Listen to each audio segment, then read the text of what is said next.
Hi hello welcome to social post. నేను మీ వాసవి ఆచార్య.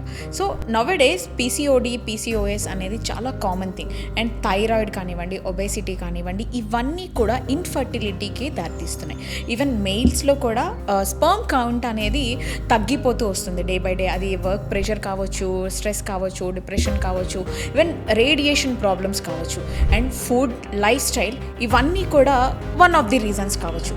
కానీ మనం ప్రాపర్ లైఫ్ స్టైల్ని, ప్రాపర్ ఫుడ్ని, ఇవన్నీ ఎలా మేనేజ్ చేయాలి అని చెప్పేసి వీటన్నిటి గురించి ఈరోజు మనతో మాట్లాడడానికి డాక్టర్ శృతి ఉన్నారు, fertility expert from 39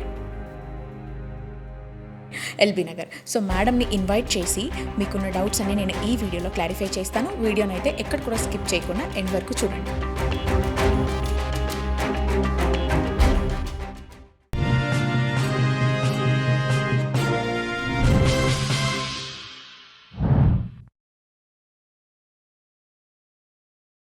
hello ma'am. Hello, welcome to social post. ఎలా ఉన్నారు? I'm fine, thank you so much. So నౌడేస్ ఎంత హెల్తీగా ఉన్నా సరే హెల్త్తో సంబంధం లేకుండా ప్రెగ్నెన్సీ రాకుండా అయిపోతుంది. ఎస్, అసలు మెయిన్ రీజన్స్ ఏంటంటారు దానికి? సో చాలామంది ఇప్పుడు మా ఓపీకి వస్తారు కదా, ఏమైనా హ్యాబిట్స్ ఉన్నాయా అండి, స్మోకింగ్ ఉందా, డ్రింకింగ్ ఉందా అంటే ఏం లేదు మేడం అంటారు. చూస్తే స్పర్మ్ రిపోర్ట్ ఏమో లో ఉంటుంది. సో అసలు ఓన్లీ ఇదేనా కారణం, స్మోకింగ్, డ్రింకింగ్ లేదా ఇంకేదైనా హ్యాబిట్స్ ఉండటం వల్లనే ఇవి ప్రాబ్లమ్స్ అవుతున్నాయా అంటే definitely not. There are many reasons. Stress కావచ్చు, లేదా లైఫ్ స్టైల్ చేంజెస్, వాళ్ళు తినే ఫుడ్ జంక్ తినడం కానీ, or else even their work environment, like you sit for long hours. ఈ మొత్తం సాఫ్ట్వేర్ కంపెనీస్ ఉన్నాయి కదండి, they sit for long hours, no exercise. So no exercise, no proper sleep, life style ప్రాపర్గా లేదు, food completely outside food తినడం, this all matters more than smoking or alcohol or ఇంకేదన్నా. ఎంత healthy life style lead చేసినా కూడా ఈ కొన్ని things వల్ల it will effect their fertility in any ways. So ఫీమేల్సే కావచ్చు, మేల్సే కావచ్చు. నాకు అలవాటు లేవంటారు కానీ వాళ్ళు ఎంత ఎక్సర్సైజ్ చేస్తున్నారు, ఎంతసేపు పడుకుంటున్నారు, కంటి నిండా పడుకుంటున్నారా, అసలు ఒక 6 to 7 hours నిద్రపోతున్నారా, ఇవి ఏవి వాళ్ళ అకౌంట్లోకి తీసుకోరు. But this is what actually matters. ఇప్పుడు మీరు 6 to 7 hours లేదంటే 6 to 8 hours నిద్రపోతున్నారా లేదా అన్న క్వశ్చన్ మార్క్ ఒకటి రేస్ చేశారు. ఎస్, మేమేం చేస్తామంటే అప్పుడప్పుడు మార్నింగ్ 9కి పడుకుంటాం, లేదంటే ఆఫ్టర్నూన్ 2కి కూడా లేస్తాం, లేదా 3కి కూడా లేస్తాం. అక్కడ కౌంట్ 8 అయిపోయింది కదా, ప్రాబ్లం ఏంటి? యా, సో 6 to 7 hours వేరు, 6 to 7 hours కంటిన్యూస్ స్లీప్ వేరు. సో మీరు పొద్దున్న 2 గంటలు, మధ్యాహ్నం 2 గంటలు, సాయంత్రం ఒక 4 గంటలు పడుకుంటే కూడా 6 to 8 hours అయిపోద్ది. బట్ యువర్ బాడీలో ఉండే repair mechanisms are reset button activate అయ్యేది when you sleep for those continuous 6 to 7 hours. So ఇలా పడుకున్నప్పుడే బాడీలో ఉన్న మెకానిజమ్స్ యాక్టివేట్ అవుతాయి, హార్మోన్స్ రిలీజ్ అవుతాయి, బాడీలో సిగ్నల్స్ పాస్ అవుతాయి. So this is when your actual growth and actual repair starts. So continuous sleep చాలా ఇంపార్టెంట్. సో ఇలా కొంచెం సేపు పడుకొని నేను కౌంట్ మేనేజ్ అయిపోతుంది కదా, నో. అండ్ మార్నింగ్ పడుకోవడం కంటే కూడా నైట్ ఆ continuous sleep is important, because melatonin అనే హార్మోన్ నైట్స్ రిలీజ్ అవుతుంది. సో ఈ హార్మోన్ ఉన్నప్పుడు నిద్ర బాగుంటుంది అండ్ రీసెట్ మెకానిజం అనేది బాగుంటుంది అన్నమాట. ఓకే, సో ఇప్పుడు స్మోకింగ్, డ్రింకింగ్ అంటే మగవారిలో చాలా కామన్ థింగ్. వాళ్ళు స్మోక్ చేస్తూనే ఉంటారు, డ్రింక్ చేస్తూనే ఉంటారు. కానీ మారుతున్న కాలాన్ని బట్టి ఈవెన్ ఆడవారు కూడా స్మోక్ చేస్తున్నారు, డ్రింక్ చేస్తున్నారు. సో స్మోకింగ్, డ్రింకింగ్ అలవాటు ఉన్న వాళ్ళకి ప్రెగ్నెన్సీ మీద ఎలాంటి ఎఫెక్ట్ పడుతుందంటారు? స్మోకింగ్ అండి, definitely it's a no when you're planning for pregnancy. Females కానివ్వండి, మేల్స్ కానివ్వండి. ఓకే, మీరు ఫీమేల్స్ గురించి అడిగారు కాబట్టి ఫీమేల్సే మాట్లాడదాం. Smoking is a definite no. ఎందుకంటే స్మోక్ నుంచి carbon particles, nicotine substance, addictive substances చాలా రిలీజ్ అవుతూ ఉంటాయి. ఇది ఏం చేస్తుంది, మన బాడీలో ఉన్న బ్లడ్ వెజల్స్ అన్నిటినీ కన్స్ట్రిక్ట్ చేస్తుంది. అంటే బాడీలో ప్రతి ఆర్గన్కి బ్లడ్ సప్లైని కాంప్రమైజ్ చేసేస్తుంది. ఈక్వల్లీ మన ఓవరీస్కి కానీ యూట్రస్కి కూడా బ్లడ్ సప్లై కాంప్రమైజ్ అవుతుంది. వేరే ఆర్గన్స్ అన్నీ కొంచెం స్ట్రాంగ్ ఆర్గన్స్ కాబట్టి అవి తట్టుకుంటాయి. But ovaries and eggs very very sensitive and delicate cells in the whole body. So ఈ ఎగ్స్ ఫస్ట్ డ్యామేజ్ అవుతాయి దీనికి. So human eggs are the most delicate cells. ఈ స్మోక్లో ఉండే హార్మ్ఫుల్ కెమికల్స్ అన్నిటిని కూడా దాని క్వాలిటీ వైజ్, క్వాంటిటీ వైజ్ కూడా రెడ్యూస్ చేసే అవకాశాలు ఉంటాయి.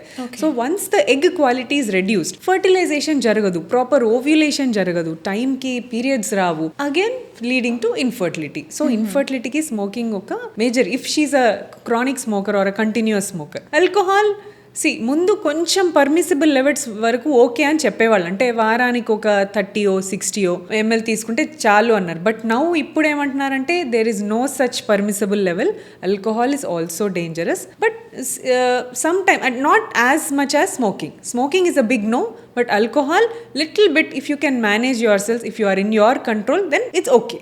ఓకే, సో ఇప్పుడు పెళ్ళి అయిపోయింది, మేము ఎంజాయ్ చేయాలనుకుంటున్నాం, మేము ఒకరినొకరు అర్థం చేసుకోవాలనుకుంటున్నాం, దానికి కొంత టైం తీసుకోవాలనుకుంటున్నాము అని చెప్పేసి ఆ థింకింగ్లోనే 4 to 5 years అలా గడిచిపోతూ ఉంటాయి. సో ఆ తర్వాత ప్లాన్ చేద్దాము అన్నా కానీ గాడ్ పర్మిషన్ ఇవ్వాలి కదా. సో అంటే నేను అందరినీ ఏమనట్లేదు, జస్ట్ ఫర్ జోకింగ్ అంతే. కానీ పెళ్ళి అయిన తర్వాత అంటే ఎన్ని ఇయర్స్ గ్యాప్ తీసుకోవాలి, ఎన్ని మంత్స్ గ్యాప్ తీసుకోవాలి, ఎప్పుడు ప్లాన్ చేయాలంటారు? సో గాడ్ పర్మిషన్ కంటే నీ బాడీని మీకు పర్మిషన్ ఇవ్వాలండి for pregnancy. So that is one thing I would say. ఒకటి, if you are married below, మీ 30 years లోపు ఉన్నారు, 26 27 years ఉన్నారు, మీ ఎగ్ కౌంట్ ఆర్ ఏఎంహెచ్ అంతా ఓకేనే ఉంది, జనరలీ బిలో 30 వాళ్ళకి ఎగ్ కౌంట్ బాగుంటుంది. So you can take 2 years or 3 years of time, nothing to worry before planning pregnancy. But if you are after 30, which most of the women are now ఈ టైంలోనే ఎక్కువ పెళ్ళిళ్ళు అవుతున్నాయి ఈ మధ్యన, because they want to settle in their career, ఇండిపెండెంట్గా ఉండాలి, financial independence కావాలి అది. So that is good, but వీళ్ళు ఏం మర్చిపోతున్నారంటే they are compromising on their fertility and దీనిపైన ఫోకస్ చేస్తున్నారు అనమాట. ఇది కాంప్రమైజ్ చేస్తున్నారు అండ్ ఫైనాన్షియల్ స్టేటస్ ఎక్కువ ఫోకస్ చేస్తున్నారు. సో 30 years పైబడిన వాళ్ళల్లో egg numbers, egg quality, fertility chance, irregular periods, PCOD ఇవన్నీ ఎక్కువ అయ్యే ఛాన్స్ ఉంటుంది. సో మీరు గ్యాప్ తీసుకోవచ్చు, but definitely consult your fertility specialist and then మీ ఏఎంహెచ్ లెవెల్స్ కానీ థైరాయిడ్ లెవెల్స్ అన్నీ చెక్ చేసుకోండి. How long do you have before planning your pregnancy, మీ ఫర్టిలిటీ స్పెషలిస్ట్ మీకు గైడ్ చేస్తారు. సో దీన్ని బట్టి యూ కెన్ ప్లాన్. అండ్ కొంతమంది ఏంటంటే వెంటనే ప్లాన్ చేసేసుకుంటారు, అంటే మ్యారేజ్ అయిన వెంటనే ప్రెగ్నెన్సీకి ప్లాన్ చేసుకుంటారు. సో వీళ్ళు కంటిన్యూస్గా 1 year పాటు ఇంటర్ కోర్స్లో ఉంటున్నారు, పీరియడ్స్ రెగ్యులర్గా ఉన్నాయి అమ్మాయికి, హస్బెండ్ వైఫ్ దగ్గరగానే ఉంటున్నారు, వీక్లీ 2 or 3 times ఇంటర్ కోర్స్లో కూడా పార్టిసిపేట్ చేస్తున్నారు, అంతా బాగానే ఉంది. బట్ 1 year అయినా సరే ఎవ్రీ మంత్ పార్టిసిపేట్ చేస్తున్నారు, బట్ పీరియడ్స్ వస్తున్నాయి, ప్రెగ్నెన్సీ రావట్లేదు. ఇలాంటి వాళ్ళు 1 year ఆఫ్ ద మ్యారేజ్ తర్వాత వెంటనే డాక్టర్ని కన్సల్ట్ అవ్వాలి. So 1 year is a trying period for them if they are less than 30. So 35 పైన ఉన్నారనుకోండి, మీకు మ్యారేజ్ 36కి అయింది, లేట్గా మ్యారేజ్ చేసుకున్నారు, వీళ్ళు 1 year పాటు కూడా టైం ఇవ్వకూడదు. 6 months ట్రై చేయండి, వెంటనే మీరు కన్సీవ్ అవ్వకపోతే 6 months తర్వాత డాక్టర్ని కన్సల్ట్ అయిపోవాలి. అదే 40 years పైన మ్యారేజెస్, సెకండ్ మ్యారేజెస్ కొంతమంది చేసుకుంటూ ఉంటారు, for ever what ever reasons 40 years తర్వాత మ్యారేజ్ అయ్యి ఉండొచ్చు. వీళ్ళు 6 months కూడా వెయిట్ చేయొద్దు, వీళ్ళు ఇమ్మీడియట్లీ 3 months ప్రెగ్నెన్సీకి ట్రై చేసి వెంటనే డాక్టర్ని కన్సల్ట్ అయిపోవాలి. This is who are trying to plan pregnancy as soon as possible. వీళ్ళకి ఇది time period. But if you want to take gap, there are so many tests ఉంటాయి, so many investigations ఉంటాయి, ఇవి చేసుకొని if your doctor allows, if your body is ready for that, then definitely you can wait. Okay, so ఇక్కడ నాకు ఒక పెద్ద doubt ఏంటంటే ma'am, egg freezing. Egg freezing అనేది అదొక సర్జరీలా చేస్తారా? ఎగ్ ఫ్రీజింగ్ ఏ ఏజ్లో చేయించుకోవచ్చు ఏంటి? సో ఎగ్ ఫ్రీజింగ్ అంటే మనకు మామూలుగా ఏం అర్థమవుతుంది, మన బాడీలో ఉన్న ఎగ్స్ ఫ్రీజ్ చేసి పెట్టుకుంటారు అన్నట్టు మనం అనుకుంటాం. ఎగ్స్ ఎలా తీస్తారు, బాడీలోంచి ఎలా బయటికి తీస్తారు, ఇది కొంతమందికి డౌట్ ఉంటుంది. సో ఎగ్స్ ఓవరీస్లో ఉంటాయి. ఎగ్స్ అనేటివి యూట్రస్ పక్కన 2 ovaries ఉంటాయి. Every female has right ovary, left ovary. So ఓవరీస్లో each ovary contain 6 to 8 eggs. So 6-8 eggs ఉండాలి, అంటే టోటల్ ఆఫ్ 12 to 16 eggs దాకా ఉండాలి ఫీమేల్ బాడీలో. సో మనం freezing option first of all ఎందుకు చూస్ చేసుకుంటున్నారు ఈ మధ్య వాళ్ళంటే, జస్ట్ నౌ నేను ఇందాక చెప్పినట్టు వాళ్ళు వాళ్ళకి రైట్ పార్ట్నర్ దొరకట్లేదు అట్లా అని చెప్పి ఫోర్స్ఫుల్గా మ్యారేజ్ చేసుకోవాల్సిన అవసరం లేదు. మీరు ఖచ్చితంగా మీకు ఇష్టమైన వాళ్ళు దొరికే వరకు ఆగాలంటే మీ ఫర్టిలిటీ కాంప్రమైజ్ అవుతుంది.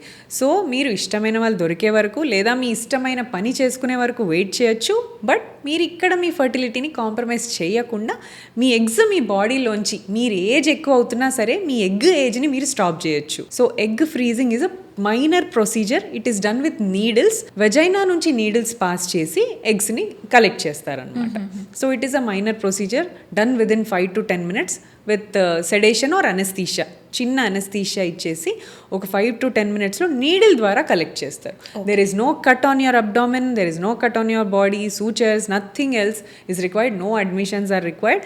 ఇమ్మీడియట్లీ ఆఫ్టర్ ద ప్రొసీజర్ ఒక 1 hour or 2 hours మిమ్మల్ని డిశ్చార్జ్ కూడా చేసేస్తారు. సో ఎగ్ ఫ్రీజింగ్ వల్ల మోస్ట్ వండర్ఫుల్ బెనిఫిట్ ఏంటంటే మీ ఏజ్ని మీరు ఆపలేరు, కానీ మీ ఎగ్ ఏజ్ని మీరు స్టాప్ చేస్తున్నారు. సో మీ ఫర్టిలిటీ పొటెన్షియల్ ఇస్ స్టిల్ మీరు 30 yearsకి ఫ్రీజింగ్ చేసుకున్నారనుకోండి, 35కి మీరు ప్రెగ్నెన్సీ ప్లాన్ చేసుకున్నారు. So you are 35 but your eggs are still 30. This is the most beautiful advantage. ఇప్పుడు ఇంకొకటి ఏంటి అంటే మ్యామ్, ఎగ్ మనం ఫ్రీజ్ చేసుకుంటాము, ఫ్రీజ్ చేసిన తర్వాత కూడా అవి వర్కౌట్ అవ్వట్లేదు అన్న కండిషన్స్ ఏమైనా తెలుస్తాయా మనకి? యాక్చువల్లీ మనము ఎగ్స్ తీసిన తర్వాతనే ఎగ్ క్వాలిటీ తెలుస్తుంది. మనం బాడీలో ఉన్నంతసేపు ఎగ్స్ని స్కాన్లో చూడడం జరుగుతుంది ఆర్ బ్లడ్ టెస్ట్ ద్వారా అసెస్ చేస్తాం, కానీ యాక్చువల్ ఎగ్ క్వాలిటీ తెలిసేది when you take it out from the females body. So female body నుంచి ఎగ్ బయటికి తీసినప్పుడు you put it under a microscope. ఎగ్స్ని మైక్రోస్కోప్ కింద పెట్టి క్వాలిటీ చెక్ చేస్తారు. క్వాలిటీ బాగున్నాయి అంటే మనం ఫ్రీజ్ చేసుకుంటాం. ఎగ్ క్వాలిటీ అప్పుడే బాగాలేదు అని తెలిసిపోయింది అనుకోండి, అది ఫ్రీజ్ చేసినా కూడా మేబీ తర్వాత దాంతో ప్రెగ్నెన్సీ ఛాన్సెస్ కొంచెం లో ఉండొచ్చు. సో అది చూసాక we'll tell you, so this probably is your chance. So me egg quality కొంచెం ఇప్పుడు లో కనిపిస్తుంది కాబట్టి maybe you have to use so and so medications. ఒక 2 to 3 months మెడిసిన్స్ వాడి maybe improve the quality and అప్పుడు మళ్ళీ ట్రై చేయొచ్చు.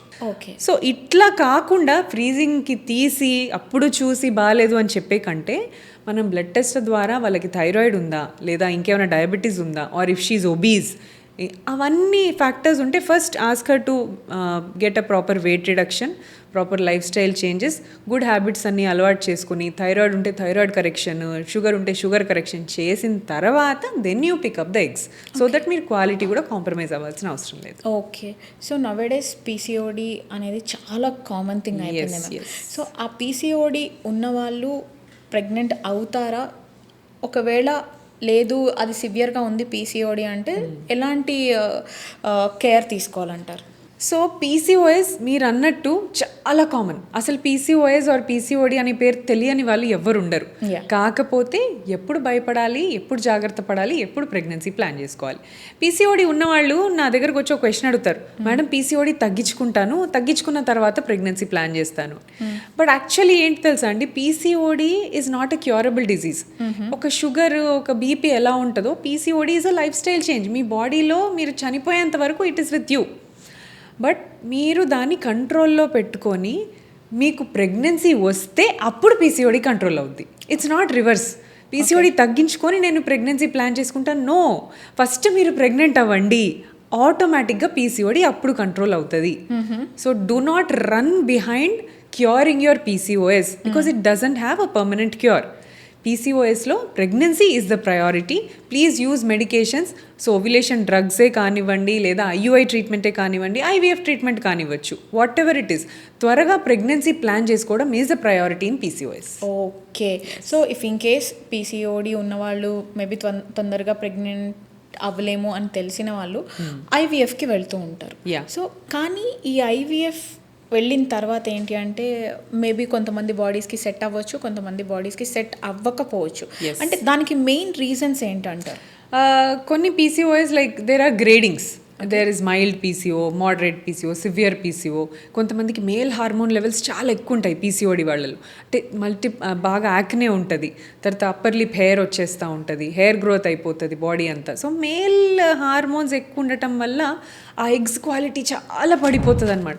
సో ఇలాంటి వాళ్ళలో కొంతమందికి ఎంత ట్రై చేసినా, ఐవీఎఫ్ చేసినా, ఏం చేసినా కూడా ఒక్కొక్కసారి ఫెయిల్ కావచ్చు. సో ఈ మేల్ హార్మోన్ లెవెల్, ఒకవేళ ఒబీస్ ఉంటే వాళ్ళు, పీసీఓడి వాళ్ళు వెయిట్ తగ్గటము, ఇవన్నీ కంట్రోల్ చేసి definite number of medicines for a definite period of time use చేసిన తర్వాతనే వీళ్ళు మళ్ళీ సైకిల్ ట్రై చేయడం బెటర్. మీరు సివియర్గా పీసీఓడి ఉందని చెప్పి వెంటనే కాకుండా కొన్ని టెస్టులు చూసుకొని కొద్దిగా వాట్ ఎవర్ మీరు మేనేజ్ చేయగలుగుతారో కంట్రోల్ చేసి, ఎస్పెషలీ మేల్ హార్మోన్స్ అండి, male hormone level, LH level కానీ, టెస్టోస్టిరాన్ లెవెల్స్ కానీ వీళ్ళకి హై ఉన్నాయనుకోండి, ఫెయిల్యూర్ అయ్యే ఛాన్సెస్ కొంచెం ఎక్కువ ఉంటాయి. Exercise is a wonderful medicine for PCO. ఏదో ట్యాబ్లెట్స్ తింటే సెట్ అయిపోద్ది అన్నట్టు కాదు, కానీ మీరు ఎక్సర్సైజ్ చేయండి, ఇన్సులిన్ సెన్సిటివిటీ పెరుగుతుంది, ఎల్హెచ్ లెవెల్, టెస్టోస్టిరాన్ లెవెల్ ఆటోమేటిక్గా డ్రాప్ అవుతుంది. సో ఎక్సర్సైజ్ అంత బ్యూటిఫుల్ మెడిసిన్ పీసీఓడికి ఇంకోటి లేదు. ఓకే. సో ఇప్పుడు ఏంటి అంటే మ్యామ్, వర్క్ ప్రెషర్ ఎక్కువైపోతుంది, టెన్షన్ ఎక్కువైపోతుంది, లేదా ఫ్యామిలీ డిస్టర్బెన్సెస్ కావచ్చు. ఇవన్నీ కూడా ప్రెగ్నెన్సీ రావడానికి వాటిని స్టాప్ చేస్తున్నాయి అని అనుకోవచ్చా మ్యామ్? అంటే ఈ పీసీఓడి ఇవన్నీ ఒక సైడ్ ఉంటే, టెన్షన్ ఇవన్నీ కూడా ఇంకొక రీజన్ అని చెప్పొచ్చా? Yes, stress. ఏది అడిగినా సరే నాకు స్ట్రెస్ ఉంది, ఈ మీకెందుకు ఇట్లా ప్రాబ్లం వస్తుంది అంటే నాకు స్ట్రెస్ ఉంది, అన్ని స్ట్రెస్ పైన వేస్తున్నారు. అది నిజంగానే మరి స్ట్రెస్ కారణం అవుతుందంటే ఖచ్చితంగా stress is one of the reasons for infertility. అది ప్రూవెన్ కూడా. చాలా మల్టిపుల్ స్టడీస్ చేశారు. స్ట్రెస్లో ఉన్న కపుల్, స్ట్రెస్ లేని కపుల్ చూసుకుంటే వీళ్ళల్లో ప్రెగ్నెన్సీ లేని వాళ్ళు ఎక్కువ మంది ఉన్నారనమాట. సో స్ట్రెస్లో ఏమవుతుంది యాక్చువల్లీ, స్ట్రెస్ అయినప్పుడు బాడీలోంచి బ్యాడ్ హార్మోన్స్ అంటే స్టీరాయిడ్స్ రిలీజ్ అవుతాయి. సో అడ్రినలిన్ లాంటివి, స్టీరాయిడ్స్ ఇలాంటి కొన్ని బ్యాడ్ హార్మోన్స్ రిలీజ్ అవుతాయి. Once these hormones are released when you are under stress, ఇవి గర్భసంచికి అనవసరమైన కాంట్రాక్షన్స్ ఇండ్యూస్ చేస్తాయి యూట్రస్లో, అండ్ ఊసైడ్ క్వాలిటీని తగ్గిస్తాయి. ఈవెన్ మేల్స్లో కూడా స్పర్మ్ క్వాలిటీ, స్పర్మ్ కౌంట్ వీటన్నిటిని తగ్గించే అవకాశం ఉంది. So stress is a proven cause of infertility. Stress తగ్గించుకోవడానికి ఒక్కొక్కళ్ళకి ఒక్కొక్క మెకానిజం ఉంటుంది. Maybe somebody likes music, somebody likes dancing, what ever it is, you have to try to balance your stress because stress levels can cause infertility. Okay. So ఇప్పుడు ఆఫీస్లో ఉన్నంతసేపు ల్యాప్టాప్తో work చేయాలి, కొంతమంది mobile ఎక్కువ యూజ్ చేయడం జరుగుతుంది, పాకెట్లో పెట్టుకోవడము, లేకపోతే టాప్ పాకెట్లో పెట్టుకోవడం ఇలా చేస్తూ ఉంటారు. అక్కడ పెట్టుకోకో ఇన్ఫర్టిలిటీ వస్తుంది అది ఇదని కొంతమంది చెప్తూనే ఉంటారు. అవి మెయిన్ రీజన్స్ అంటారా? ఐ మీన్ రీజన్స్ అంటారా, లేకపోతే ఏదో బయట చెప్తున్న ఫాల్స్ అంటారా? అంటే అదే ఒకటే రీజన్ అని చెప్పను, బట్ అది also one of the reasons. ఇప్పుడు మీరు ఫోన్ ప్యాంట్ పాకెట్లో పెట్టుకున్నారు, ప్యాంట్ పాకెట్లో ఎందుకు పెట్టుకోవద్దు అంటున్నారు? ఫస్ట్ థింగ్, అక్కడే టెస్టిస్ ఉంటుంది, స్పర్మ్ ప్రొడ్యూసింగ్ ఆర్గన్స్ అక్కడే ఉంటాయి, nearer to the pocket. So phone and laptops నుంచి రేడియేషనే కాకుండా blue light, heat, radiation, 3 things వస్తాయి. సో ఈ 3 things can decrease your sperm count, can cause decrease in motility. అలానే too much night times కూడా, ఇప్పుడు పడుకునేటప్పుడు ఎవరైనా కళ్ళు మూసుకొని హాయిగా పడుకుంటున్నారా అండి? స్క్రీన్ టైం, ఫోన్ చూస్తూ, రీల్స్ చూస్తూ, ఇవన్నీ చూస్తూనే పడుకుంటారు. ఇలాంటి వాళ్ళలో ఇంత బ్లూ లైట్, ఇంత స్క్రీన్ టైం ఎక్స్పోజ్ అవుతే this blue light will affect your sleep. So melatonin release కాదు, స్లీప్ టైం ప్రాపర్గా లేదు అంటే డెఫినెట్లీ మీ ఫర్టిలిటీ కాంప్రమైజ్ అవుతుంది. సో స్లీప్కి అట్లీస్ట్ 1 hour ముందు ఫోన్స్ పక్కన పెట్టుకొని పడుకోమని చెప్తారు. ఎవ్వరు ఫాలో చేయట్లేదు, but this is thing which is going on. You have to put your phones or laptops aside for 1 hour before going to sleep. మీరు నిద్ర రావాలంటే ఎక్సర్సైజ్ చేయండి, లేదా కొంచెం వాకింగ్ చేసి ఒక గ్లాస్ ఆఫ్ వామ్ మిల్క్ తాగండి, but not screens. Okay. So నేను ఇప్పుడు అడిగే క్వశ్చన్కి ఆల్మోస్ట్ మీరు ఇందాకే ఆన్సర్ ఇచ్చేశారు. కానీ నవ్వేడేస్ ఆడపిల్లలు ఎలా ఆలోచిస్తున్నారంటే, నాట్ ఓన్లీ ఆడపిల్లలే కాదు, అబ్బాయిలు కూడా సెలబ్రిటీస్ని చూసి ఇన్స్పైర్ అవుతున్నారు. పెళ్ళి చేసుకోమ్మా అది ఇది అని అంటే, సెలబ్రిటీస్ 40sకి చేసుకున్నారు కదా, 45sలో ప్రెగ్నెన్సీ వచ్చింది కదా, వై నాట్ మీ అన్నట్లు వాళ్ళు ఆలోచిస్తున్నారు. ఇప్పుడు 30sకి ఒక కైండ్ ఆఫ్ కండిషన్ ఉంటుంది, 35sకి ఒక కండిషన్స్ ఉంటాయి. సో వాళ్ళు సెలెక్ట్ చేసుకున్న పద్ధతి కరెక్టే అంటారా? 40sలో పెళ్లి చేసుకొని 45sలో పిల్లల్ని కనడం అనేది హెల్త్ పరంగా డిస్టర్బెన్సెస్ వచ్చే chances ఉన్నాయంటారా? See, absolutely a woman has a right to choose her own life, to choose her own partner and to choose her own fertility time. అది తన ఇష్టం. కాకపోతే మీరు ఒక ఎక్స్పర్ట్ డెసిషన్ తీసుకోండి, because you are not expert in everything. So మీ life మీరు settle చేసుకోండి, it's not wrong at all. But you want to get married at 40, please do that. But preserve your fertility before is what we're all trying to say. మీరు 40కి చేసుకోవద్దు అని చెప్పడానికి నాకు ఏ right లేదు. మీరు చేసుకోండి, కానీ మీ ఫర్టిలిటీని ప్రిజర్వ్ చేసుకోండి. Please know your options. మీ ఆప్షన్స్ ఎన్ని ఉన్నాయి? ఒకవేళ మీరు లేట్ మ్యారేజ్ చేసుకుంటే మీకు రిస్క్స్ ఏముంటాయి, బెనిఫిట్స్ ఏమైనా ఉంటాయా అసలు, ఇవన్నీ కనుక్కుని డెసిషన్ తీసుకోండి. So we just help in making the decision, but we don't make decision for them. So oocyte freezing, ఇప్పుడు మీరు సెలబ్రిటీస్ని చూసి ఇన్స్పైర్ అవుతున్నారు అంటున్నారు, but now celebrities are all getting their eggs freezed because they know they can't get married before 40 or whatever. Marriage అయింది అంటే almost their career is, వాళ్ళ career downfall start అవుతుంది. సో వీళ్ళు ఎందుకు మ్యారేజ్ చేసుకోవట్లేదు, దానికి ఒక రీజన్ ఉంది, because that is their livelihood. They have to show their skin for the showbiz. So but మనం అలా కాదు కదా, మనకి ప్రయారిటీ అంటే ఇండియన్ సొసైటల్ స్టిగ్మా ఉంటుంది, పిల్లలు లేరా, పెళ్ళి కాలేదా, సొసైటల్ స్టిగ్మా ఫీమేల్స్ మీద ఎక్కువ ఉంటుంది. సో వీళ్ళు ఏం చేస్తారు, మీరు ప్లాన్ డిలే చేసుకోవాలంటే చేసుకోండి, కానీ ఫ్రీజింగ్ ఆప్షన్స్ గురించి తెలుసుకోండి, మీ AMH ఎంత ఉంది తెలుసుకోండి, ఇవన్నీ తెలుసుకున్నాక then you can do it. Okay. So అంటే ఇందాక మీరు చెప్పారు మ్యామ్, అంటే పీరియడ్స్ ప్రాపర్గా రాకపోయినా కానీ అదొక రీజన్ అవుతుంది ప్రెగ్నెన్సీ రాకపోవడానికి అని చెప్పారు. కానీ కొంతమందిలో సైకిల్ చాలా నార్మల్గానే ఉంటుంది, కానీ వాళ్ళకు కూడా డిలే అవుతూ ఉంటుంది ప్రెగ్నెన్సీ. రీజన్ ఏంటంటారు? యా, సో పీరియడ్స్ రెగ్యులర్గా ఉండొచ్చు. There is a funny term called unexplained infertility. అంటే మాకే తెలీదు రీజన్ ఏంటని. అది అని పేషెంట్స్కి ఎక్స్ప్లెయిన్ చేసామనుకోండి, వాళ్ళు ఎలా చూస్తారు మమ్మల్ని. So but it's an actual term. You will have regular periods, మీకు ఎగ్స్ అన్నీ కరెక్ట్గా ఉంటాయి, ప్రాపర్ టైం కోవ్యులేషన్ జరుగుతుంది, స్పర్మ్ కౌంట్ చూస్తే పర్ఫెక్ట్, ఏ ప్రాబ్లము ఉండదు. ట్యూబ్స్, ఫాలోపియన్ ట్యూబ్స్ కూడా ఎలా ఉన్నాయంటే ఓపెన్ ఉంటాయి, అన్నీ నార్మల్ ఉన్నాయి, కానీ ప్రెగ్నెన్సీ రాదు. It is called unexplained infertility. వాళ్ళు ఏమనుకుంటారు, మేబీ జస్ట్ టైం ఏదైనా డిలే అవుతుందేమో, మాకు అన్నీ నార్మల్ ఉన్నాయి, అందుకని ఏదో ఇంకో 2-3 months వెయిట్ చేసి చిన్న ట్రీట్మెంట్స్ తీసుకుంటే అవుతుందేమో అనుకుంటారు. But that is the most dangerous thing. Reason తెలిసిందనుకోండి, నేను ట్రీట్మెంట్ ఇవ్వచ్చు, అప్పుడు ప్రెగ్నెన్సీ వస్తుంది. రీజన్ తెలియకుండా మీకు రావట్లేదంటే it is most difficult to find out. So ఇలాంటి వాళ్ళల్లో మెయిన్గా ఏమవుతుందంటే పీరియడ్స్ రెగ్యులర్ ఉంటాయి, but quality of the egg, quality of the sperm, tubes open ఉన్నా సరే ట్యూబ్ ఫంక్షనింగ్ సరిగ్గా ఉండదు. So these 3 are most common reasons for people with regular periods ఎందుకు రావట్లేదు అనటానికి. సో క్వాలిటీ డ్రాప్ అయింది. నువ్వు ఏ రకంగా ఎగ్ క్వాలిటీ కనుక్కునే టెస్ట్ లేదు. AMH does not tell about your egg quality, it only tells about the quality. So egg quality drop అయిన విషయము మనము బ్లడ్ టెస్ట్ ద్వారా, స్కాన్ ద్వారా, ఏ టెస్ట్ కూడా లేదు. స్పర్మ్ క్వాలిటీ కూడా, స్పర్మ్లో హెడ్ కరెక్ట్గా ఉందా, దాని మిడిల్ పీస్ కరెక్ట్గా ఉందా, టెయిల్ కరెక్ట్గా ఉన్నా తెలుసు, కానీ దాని DNA ఎలా ఉంది, జెనెటిక్స్ ఎలా ఉంది, దాని యాక్రోసోమ్ ఎలా ఉంది, ఇవన్నీ మనకు అర్థం కావన్నమాట. So these are few things which science did not reach till. So ఇలాంటి వాళ్ళల్లో ఎక్కువ టైం వేస్ట్ చేయకుండా మేబీ IUI, IVF ట్రై చేస్తూ ఉంటాం. ఓకే. సో ఇంకొక థింగ్ ఏంటి అంటే మ్యామ్, ఈవెన్ ఫీమేల్స్లోనే కాకుండా మెయిల్స్లో కూడా చాలా ఇన్ఫెర్టిలిటీ ప్రాబ్లమ్స్ ఉంటాయి, కానీ సొసైటీ దాన్ని మాత్రం ఎప్పుడూ హైలైట్ చేయదు. ఈవెన్ ఊర్లో వాళ్ళైనా సరే, ఇన్లాస్ అయినా సరే, ఈవెన్ పేరెంట్స్ అయినా సరే, ఒక ఏజ్ వచ్చిన తర్వాత ఏంటమ్మా ఏంటివి గుడ్ న్యూస్ చెప్పరా అని చెప్పేసి ఎంతసేపు కూడా ఫీమేల్స్నే పోక్ చేస్తూ ఉంటారు. సొసైటీ దాన్ని కప్పిపెడుతుంది, ఈవెన్ పేరెంట్స్, ఇన్లాస్, ఎవ్రీవన్ దాన్ని దాచిపెడుతున్నారు. ఎందుకంటారంటే సొసైటీకి మెయిల్ డామినేషన్ అనేది ఒకటి ఉంది కాబట్టి వాళ్ళు తక్కువ అయిపోతారని చెప్పేసా? యా, సో దీని గురించి నేను ఒక ఇంట్రెస్టింగ్ ఒక పేషెంట్ కేస్ చెప్తాను, మీరంటే నాకు గుర్తొచ్చింది. సో కపుల్ వచ్చారు, హస్బెండ్కి స్పర్మ్ కౌంట్ 0. హస్బెండ్ వాళ్ళ మదర్ తీసుకొచ్చింది వాళ్ళని, అంటే కోడలు కొడుకుని ఆవిడ తీసుకొని వచ్చింది. ఇట్లా మీ కొడుకుకి 0 కౌంట్ ఉందండి, మీకు అర్థమైంది కదా, సో ఇట్లా 0 కౌంట్ ఉన్నప్పుడు ఈధర్ మనం IVF అన్నా చేసుకోవాలి, లేదా వేరే వాళ్ళ కణాలు తీసుకొనన్నా ప్రెగ్నెన్సీ ప్లాన్ చేసుకోవాలి. మాకు IVF అంత పెట్టుకునే అంత లేదండి, మేము వేరే వాళ్ళ కణాలు తీసుకుంటాం, because it is a little cheaper option than IVF. Low success rates low ఉన్నా సరే it work out for some people. So donor sperm తీసుకొని చేయండి అని వాళ్ళందరూ ఒప్పుకున్నారు, మేము సరే అని చెప్పి చేసాం. డోనర్ స్పర్మ్ వేసిన తర్వాత ఆవిడ కన్సీవ్ కాలేదు.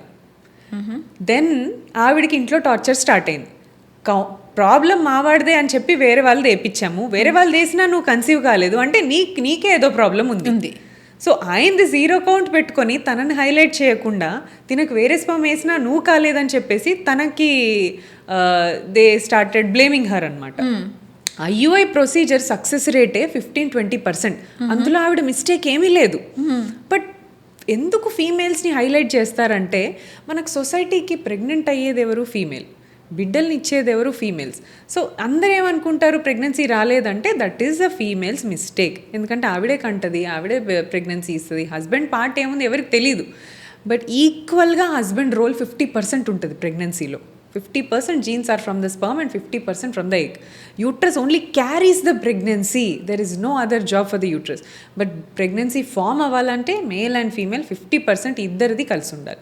సో అతనికి 0 కౌంట్ ఉన్నా అక్కడ అతను ఎవ్వరూ ఏమనలేదు, తిను కన్సీవ్ కాలేదు వేరే స్పర్మ్తో అని తనని బ్లేమ్ చేసి ఈవెన్ డివోర్స్ దాకా వెళ్ళింది అది. Then I started counselling. The procedure has a low success rate and ఇక్కడ 0 స్పర్మ్ కౌంట్ ఉంది అని చెప్పి కౌన్సిల్ చేస్తే ఫ్యామిలీని, దెన్ దే యాక్సెప్టెడ్. సో ఇలా చాలామంది కపుల్స్, వాళ్ళు ఒక్కళ్ళే కాదు, ఎంతోమందికి తెలియదు ఏం జరుగుతుంది. అందరూ ఫీమేల్స్, వాళ్ళు నోరెత్తి మాట్లాడరు పాపం. ఊర్లో ఎలా ఉంటారండి, దే కాంట్ ఈవెన్ ఆస్క్ మీ అబ్బాయికే కదా 0 ఉందని ఒక మాట ఎత్తి అనలేరు. So these are the scenarios which we see. మా ఓపీడీకి వచ్చిన వాళ్ళలో మేము ఫీమేల్స్కి ప్రాబ్లం ఉన్నా సరే ఫీమేల్స్ని సపోర్ట్ చేస్తాం. ఎందుకంటే still there is lack of support for females in the society. Yes. So ఇప్పుడు ఏంటి అంటే మ్యామ్, హెల్త్ పరంగా చూసుకుంటే థైరాయిడ్ ఉన్న వాళ్ళకి, ఒబేసిటీ ఉన్న వాళ్ళకి, పీసీఓడి ఉన్న వాళ్ళకి డెఫినెట్గా ప్రెగ్నెన్సీ మీద ఎఫెక్ట్ పడుతుంది అని తెలుసు. ఇఫ్ ఇన్ కేస్ వాళ్ళ సైకిల్ రెగ్యులర్గా ఉన్నా సరే, మిగతావన్నీ ప్రాపర్గా ఉన్నా సరే, వీటి వల్ల ఎఫెక్ట్ అనేది ఎంతవరకు ఉండొచ్చు అంటారు? Thyroid, prolactin and obesity, all 3 will effect fertility. మీరు అన్నట్టు thyroid is a very simple issue. థైరాయిడ్ని పెద్దగా హైలైట్ చేయాల్సిన అవసరం లేదు. సో థైరాయిడ్ ఉంది అని చిన్న బ్లడ్ టెస్ట్ ద్వారా తెలిసిపోద్దండి. థైరాయిడ్ ఉంది అని తెలిసిన వెంటనే if you start using medication 1-2 monthsలో థైరాయిడ్ కంట్రోల్ అయిపోద్ది. She can get pregnant if thyroid is the only issue. And obesity again, weight loss is the mainstay, because fat నుంచి unnecessary estrogens release అవుతాయి, unnecessary hormones release అవుతాయి, ovulation impact అవుతుంది, even baby అతుక్కునే implantation potential కూడా impact అవుతుంది అనమాట obesity ఉంటే. వీళ్ళు వెయిట్ లాస్ అయితే సరిపోతుంది. సో ఈ హార్మోనల్, ఈ టెంపరీ ప్రాబ్లమ్స్ ఉన్న వాళ్ళు ఆ మెయిన్ రూట్ కాజ్ని తగ్గించేస్తే వాళ్ళు ప్రెగ్నెంట్ అవ్వగలుగుతారు. So these are all simple problems. Thyroid ఉందని భయపడాల్సిన అవసరం లేదు. థైరాయిడ్కి చాలా అయ్యో అని టెన్షన్ పడిపోతూ ఉంటారు. That's a very very simple issue. You come to the doctor, check your thyroid, take medicine, you will be cured within 2 to 3 months. There is a cure for this, but not few conditions like endometriosis, PCOD, ఇలాంటి వాటికి cure ఉండదు. So వీళ్ళు కొంచెం జాగ్రత్త పడాలి. కానీ hormones problem ఉన్న వాళ్ళకి there is a very good chance. Okay. So చాలామంది న్యాచురల్ వేలోనే మేము కన్సీవ్ అవ్వాలి అండ్ డెలివరీ కూడా అవ్వాలి అన్నట్లు ఆలోచిస్తూ ఉంటారు మ్యామ్. సో సైంటిఫికల్గా అలాంటి వేస్ నవేడేస్ ఉన్నాయా? ఎవ్రీ కపుల్, ఈవెన్ నేనైనా సరే, ఎవరైనా సరే, ఒక లేడీ, ఒక కపుల్ మన దగ్గరకు వచ్చారనుకోండి, న్యాచురల్గానే మాకు ప్రెగ్నెన్సీ వస్తే బాగుంటుంది అని అనుకుంటారు. అది నార్మల్ డెలివరీ కూడా కావాలనుకుంటారు. దట్ ఈస్ నేచర్, వాళ్ళు అనుకోవడంలో తప్పలేదు. But how much is your body permitting for it? Me sperm count ఎంత ఉంది, మీకు న్యాచురల్గా అయ్యే ఛాన్స్ ఉందా, ఆ వైఫ్కి ఎగ్ కౌంట్ ఎలా ఉంది, అసలు ట్యూబ్స్ ఓపెన్ ఉన్నాయి, ట్యూబ్స్ బ్లాక్ ఉంది, ట్యూబ్స్ బ్లాక్ ఉండి మన దగ్గరకు వచ్చి నాకు న్యాచురల్గా కావాలంటే ఎలా చేయగలుగుతాం మనం? It's something like impossible. You want to right maths exam, you have to study maths and go. మీరు ఇంగ్లీష్ చదువుకుని నేను మ్యాథ్స్ పాస్ అవుతానంటే పాస్ అవుతారు. సో ఏ ప్రాబ్లమ్కి ఆ రకంగానే మనం ట్రీట్మెంట్ ఇవ్వాలి. సో ప్రతి ఒక్కళ్ళు న్యాచురల్గా కావాలనుకుంటారు. ఈవెన్ మేము కూడా వాళ్ళకి ఏ ప్రాబ్లమ్స్ ఉన్నా సరే వాళ్ళు న్యాచురల్ కన్సీవ్ అవ్వడానికి 80% ట్రై చేస్తాం. Only with difficult cases, with proper indications ఉన్న వాటికే మనం ఐవీఎఫ్ కానీ ఐయుఎల్ కానీ చేసుకుంటాం. Not like a regular thing. Proper counselling ఇచ్చి ఫర్టైల్ పీరియడ్ ఏంటి, ఈ టైంలో మీకు ఎగ్ రిలీజ్ అవుద్దండి, ఈ టైంలో కలిసి ఉండండి, అండ్ ఎన్నిసార్లు కలిసి ఉండాలి వారానికి, వీక్కి ఒక 2 to 3 times కలిస్తే చాలు. ఇవన్నీ మనం ప్రాపర్గా చెప్తేనే చాలామంది కపుల్స్ కన్సీవ్ అయ్యి వస్తారు. బికాజ్ ఈ నాలెడ్జ్ కూడా ఉండదు. అండ్ హస్బెండ్స్ని కూడా డైలీ ఇంటర్ కోర్స్ కావాలి మేడం, పార్టిసిపేట్ అవ్వమన్నారు, ఇది ఫర్టైల్ పీరియడ్ అని ప్రెషర్ పెట్టొద్దు. డైలీ ఇంటర్ కోర్స్ అంటే మేల్స్ ఆల్రెడీ వర్క్ చేసి స్ట్రెస్లో ఉంటారు. They cannot participate in inter course daily regular అంటే వాళ్ళకు కూడా కష్టం. సో 2 to 3 daysకి ఒకసారి inter course is also completely fine. So ఇది కూడా ఒకటి నేను చెప్పదలుచుకున్నాను. Because do not pressurise your men. So ఇప్పుడు మీరు అన్నారు మ్యామ్ ఐవీఎఫ్ అండ్ ఐయుఐ, వీటి మధ్య డిఫరెన్సెస్ ఏంటి, అసలు ఎవరికి ఎలాంటి ట్రీట్మెంట్ అనేది సెట్ అవుతుంది అంటారు? సో ఐయుఐ అంటే దాని ఫుల్ ఫామ్ వచ్చేసి ఇంట్రా యూట్రైన్ ఇన్సమైనేషన్. ఇప్పుడు నార్మల్లీ హస్బెండ్ వైఫ్ కలిసినప్పుడు స్పర్మ్ ఎక్కడికి వెళ్ళాలి, వెజైనా నుంచి యూట్రస్కి రీచ్ అయ్యి యూట్రస్ నుంచి ఎగ్ని కలవాలి. That is the goal of the sperm. దాని గోల్ ఏంటి, వెళ్ళి ఎగ్ని ఫర్టిలైజ్ చేయడం. కాకపోతే కొంతమంది కపుల్స్లో ఫీమేల్స్కి బాగా పెయిన్ ఉంటుంది, వెజైనిస్మస్ అనే కండిషన్ అంటారు దీన్ని.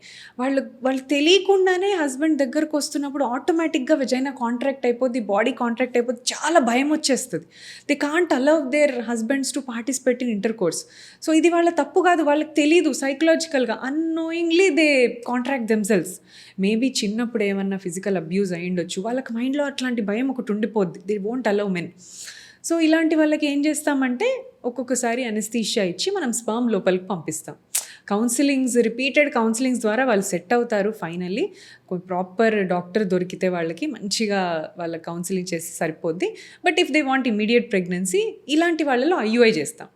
అండ్ కొంతమందికి స్పర్మ్ కౌంట్స్ లో ఉంటాయి, నార్మల్ స్పర్మ్ కౌంట్ కాకుండా లో స్పర్మ్ కౌంట్స్ ఆర్ ఆలిగోస్పర్మియా అంటారు. ఇలాంటి వాళ్ళలో కూడా న్యాచురల్ ప్రెగ్నెన్సీ కంటే ఐయుఐలో కన్సీవ్ అయ్యే ఛాన్సెస్ ఎక్కువ ఉంటాయి.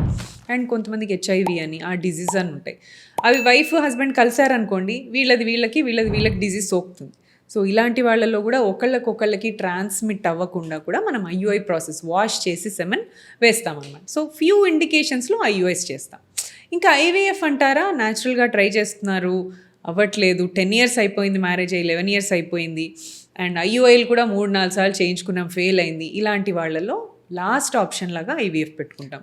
ఇంకొంతమందికి ట్యూబల్ బ్లాక్స్ ఉంటాయి, వీళ్ళకి వేరే ఆప్షన్ ట్రై చేయలేం ఐవీఎఫ్ తప్ప. కొంతమందికి సివియర్ ఆలిగోస్పర్మియా అంటే less than 5 million కౌంట్ ఉంటుంది, వీళ్ళల్లో కూడా option is only IVF. So ఈ few indications are short that we have to do IVF for the couple. Okay. So ma'am, recent టైమ్స్లో ఈషా అంబానీ తను కూడా ఒక స్టేట్మెంట్ ఇవ్వడం జరిగింది. అంటే అప్డేటెడ్ వర్షన్ ఆఫ్ ట్రీట్మెంట్స్ వచ్చినప్పుడు వై నాట్ మనం ఎందుకు ప్రిఫర్ చేయకూడదు అని చెప్పి, దాన్ని మీరు ఎలా డిఫైన్ చేస్తారు? ఐవీఎఫ్ అనేది ఏంటంటే it is a shortcut for your pregnancy. వాళ్ళకి న్యాచురల్గా రావట్లేదు, ట్రై చేస్తున్నారు, డెఫినెట్లీ న్యాచురల్ ఫార్మ్స్ అందరూ ట్రై చేసే they will resort to this, because ultimately IVF means there is lot of needles, lot of injections, hormones. So nobody willingly comes for IVF, అట్లా ఏం లేదు. But maybe her age, తన ఏజ్కి సంబంధించి ఇవన్నీ చూసుకొని she wants to shorten her time to pregnancy. Why to delay my pregnancy? నేను హెల్దీగా ఉన్నప్పుడు, నా ఎగ్స్ హెల్దీగా ఉన్నప్పుడు నేను ప్లాన్ చేసుకుంటాను. ఐవీఎఫ్లో సక్సెస్ రేట్ ఇస్ అరౌండ్ 75% అండి. That when you're planning naturally, you have some issues and you're planning naturally, the success rate is less than 5%. So 5% success rate పెట్టుకొని ఎన్నెళ్ళు ట్రై చేస్తారు? మీ ఏజ్ అయిపోతూ ఉంటుంది, ఎగ్ రిజర్వ్ అయిపోతూ ఉంటుంది, స్పర్మ్ కౌంట్ ఎలా ఉంటుంది ఏం తెలీదు. ఐవీఎఫ్లో ఇవన్నీ ప్రాబ్లమ్స్ ఉన్నా మనం ఓవర్కమ్ అవ్వచ్చు with 75% success. And we can select the embryos IVF-లో. That is one more important thing, like which is a good embryo, which is a good egg. We can select few things in IVF. So selection criteria కూడా ఉంటుంది కాబట్టి maybe people prefer sometimes. Okay. So ఈ ఫెర్టిలిటీకి సంబంధించిన treatments తీసుకున్నప్పుడు couple ఎవరైనా సరే చేస్తున్న mistakes ఏంటి, చెయ్యకూడని మిస్టేక్స్ ఏంటి? చాలామంది మిస్టేక్స్ ఒకటి అంటే ట్రీట్మెంట్ మనం ఈ హార్మోన్ ఈ టైంకి తీసుకోవాలి అన్నప్పుడు ప్రాపర్గా ఆ టైం ఫాలో చేయాలి. Because these hormones have some life time. So వీళ్ళు ఈ టైంకి ఈ ఇంజెక్షన్ తీసుకోవాలన్నప్పుడు తీసుకోవాలి. ఆ టైమింగ్స్ కొంతమంది మిస్ చేస్తూ ఉంటారు. అది కాకుండా అవుట్ సైడ్ ఫుడ్ ప్లీజ్ తినకండి, because they mix lot of things in that for taste కానివ్వండి, లేదా డీప్ ఫ్రైస్, ఆయిల్ తెలీదు మనకి ఎలా ఉంటుందో, ఇవన్నీ అల్టిమేట్లీ మన బాడీలో ఎఫెక్ట్ అవుతాయి. ఇంకోటి ప్లాస్టిక్ యూసేజ్ అండి, please try to use minimal, అసలు do not use plastic at all. వేడి అన్నము ప్లాస్టిక్ డబ్బాల్లో పెట్టుకుంటారు. ఈ వేడి అన్నం ప్లాస్టిక్ని టచ్ అవ్వగానే it will release phthalates and BPA, bisphenol A అనే ఒక కెమికల్ రిలీజ్ అవుతుంది వన్స్ హీట్ ప్లాస్టిక్కి టచ్ అయిందండి.